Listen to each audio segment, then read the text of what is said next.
1941년 6월 22일, 인류 역사상 가장 대규모의 전투 중 하나가 시작되었다. 독일은 소련을 상대로 바르바로사 작전을 개시하며 동부전선에 본격적으로 나섰다. 이 작전은 히틀러가 유럽 전역에 대한 독일의 지배를 강화하고 소련을 제압하고자 한 야망의 일환이었다. 바르바로사 작전은 단순한 전쟁이 아니었다. 독일과 소련 양국은 각각 수백만의 병력과 수천 대의 전차를 동원하여 역사상 가장 큰 기갑전 중 하나를 벌이게 된다. 바르바로사 작전은 20세기 중반에 벌어진 대규모 전쟁의 상징적 사건이 되었으며, 그 안에서 벌어진 기갑전은 무기와 전략의 진화를 여실히 보여주었다. 이번 글에서는 바르바로사 작전의 주요 내용과 함께 당시 기갑전이 어떤 양상으로 전개되었는지 구체적으로 살펴본다. 바르바로사 작전은 제2차 세계대전 중 독일이 소련을 침공하기 위해 준비한 작전이다. 히틀러는 이 작전을 통해 소련의 자원을 확보하고 동부전선을 안정시켜 서부 유럽에서의 지배력을 강화하고자 했다. 이는 이전의 라인란트 점령이나 프랑스 침공과는 규모 면에서 비교가 되지 않을 만큼 거대한 작전이었다. 히틀러는 소련을 빠르게 무너뜨릴 계획이었다.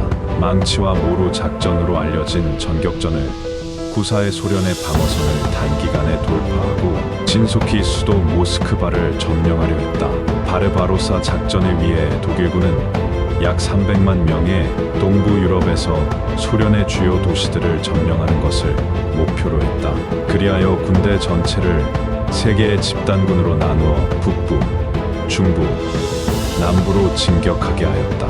그중 중부 집단군에 나치 독일의 명장 구데리안이 지휘하는 제2기갑 집단과 3기갑 부대를 편성하여 모스크바를 공격하도록 하였다. 바르바로사 작전에서 독일군이 크게 의존한 것은 전차였다. 독일군은 기갑사단을 선두에 배치하고 보병과 공군이 후방 지원을 맞는 형태의 전격전을 구사했다. 이때 독일의 주력 전차로는 주로 3호와 4호 전차가 사용되었으며, 이는 소련의 T-34 전차와 치열한 교전을 벌였다. 독일군의 3호 전차는 속도와 기동성 면에서 뛰어나 빠르게 적진을 돌파하는 데 유리했다. 4호 전차는 3호 전차보다 중장갑을 갖추고 있었으며 중무장을 통해 소련의 방어선을 돌파하는 데 중요한 역할을 했다. 특히 독일군은 전차의 속도와 통신 장비를 활용해 적의 움직임을 빠르게 파악하고 대응할 수 있었다.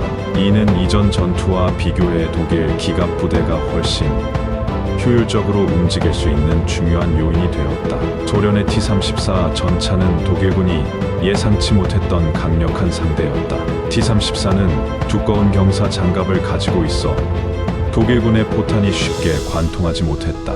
또한 넓은 궤도를 장착해 진흙과 눈 속에서도 우수한 기동성을 발휘했다. 바르바로사 작전 초기 독일군은 소련의 기갑 전력이 취약할 것으로 예상했지만 T-34의 등장으로 그들의 전략에 큰 차질이 생겼다. 참고로 T-34의 최고 장점은 공장에서 찍어내는 수준의 생산력이었다. 바르바로사 작전 중 가장 유명한 기갑전은 스몰렌스크 전투와 키예프 전투이다.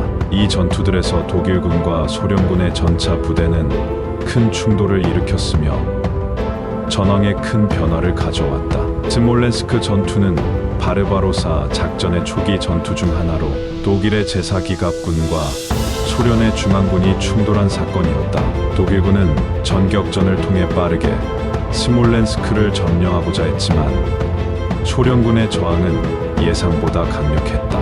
특히 소련군은 T-34 전차를 다수 투입하여 독일 기갑군의 진격을 저지하려 했다. 이 전투에서 독일군은 소련군의 방어선을 돌파하는 데 성공했으나 예기치 않은 소련의 강한 저항으로 인해 상당한 시간과 자원을 소모해야 했다. 독일군의 전격전이 다소 주춤하게 되면서 소련은 그 사이에 방어 태세를 강화할 수 있었다. 키예프 전투는 독일군의 남부 전선에서 벌어진 가장 큰 기갑전 중 하나였다. 이 전투에서 독일군은 포위 작전을 통해 약 60만 명의 소련군을 포획하는 데 성공하였다. 독일군은 전차를 선두에 세워 소련군의 방어선을 각계 격파하며 포위망을 좁혀나갔다. 소련군은 이를 막기 위해 필사적인 저항을 했으나 독일군의 기갑 부대와 항공 지원을 이겨내지 못했다. 이러한 전투들은 기갑 부대가 단순히 화력을 앞세우는 것이 아닌 전략적인 측면에서 얼마나 중요한 역할을 하는지를 잘 보여준다. 독일은 전격전 전술을 통해 기갑전의 효율성을 극대화하려 했고, 소련군은 그에 맞서 T-34와 같은 기갑 전력을 적극 활용해 방어선을 지켰다. 바르바로사 작전은 초기 독일군의 빠른 진격으로 인해 성공적으로 보였다. 하지만 소련의 강력한 저항과 예상치 못한 전술적 대응은 독일군에게 큰 타격을 입혔다. 특히 소련군의 T-34 전차는 독일군에게 있어 큰 위협이었으며, 이로 인해 독일군은 더 많은 전차와 자원을 소모해야 했다. 바르바로사 작전은 결국 실패로 끝났으며, 독일군은 추운 겨울과 자원 부족 속에서 더 이상 전진할 수 없게 되었다. 기갑전은 이 작전에서 중요한 요소였으며, 전차의 설계와 기술이 전쟁의 승패에 얼마나 중요한지를 보여주었다.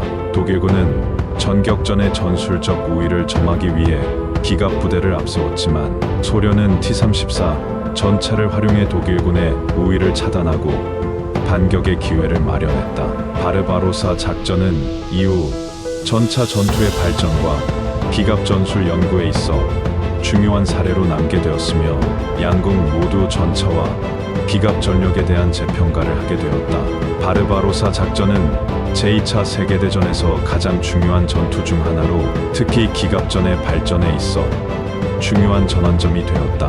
독일군과 소련군의 전차 부대가 벌인 치열한 기갑전은 현대 전쟁에서 기계화 부대와 기갑 부대의 중요성을 부각시키는 계기가 되었다. 독일의 전격전과 소련의 방어전이 충돌한 이 전투는 전차의 설계와 기갑 전술이 전쟁의 판도를 어떻게 바꿀 수 있는지 보여준다.